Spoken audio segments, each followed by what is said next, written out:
If pigs have one donut, donut rare, donut valuable, pig happy.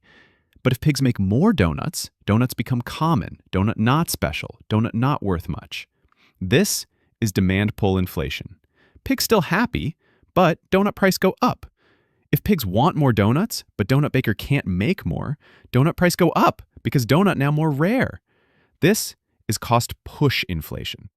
Pigs start to panic. Pig borrow mud coins. Pig buy more donuts. Donut price go higher. Baker raise price because flour cost more, sugar cost more, oil cost more. This is supply chain issue. But pig don't know that. Pig just want donut. Pig eat donut. Pig very happy. Pig tell other pigs. Other pigs borrow more mud coins. Every pig wants donut. Donuts sold out. No! Donut baker try to bake more, but oven broken. Pig says just print more mud coins. Government pig prints lots of mud coins. Now every pig has 100 mud coins, but donut still just one. So donut now equals 100 mud coins. Pig's kernel confused. Pigs angry. Pigs eat fewer donuts, but pay more mud coins. This is monetary inflation. Now some pigs rich, some pigs poor. Donuts become luxury. Some pigs eat air. Some pigs cry. Government pig says, mud coins no good now. We print bacon bucks instead.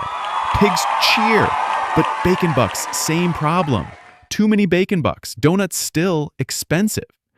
Eventually, wise pig plant donut tree. Wait 6 months, get free donuts. Other pigs laugh, then cry, then plant donut tree too. Now, pig happy again. Inflation not bad if donut grown with time. Pig income equals donut value. Pig happy. But if donut price goes up and pig still broke, pig sad. Very sad. No donut, just debt. Invest donut wisely. Pig not want be poor pig. Pig want donut forever. Please subscribe before pigs print more bacon bucks again.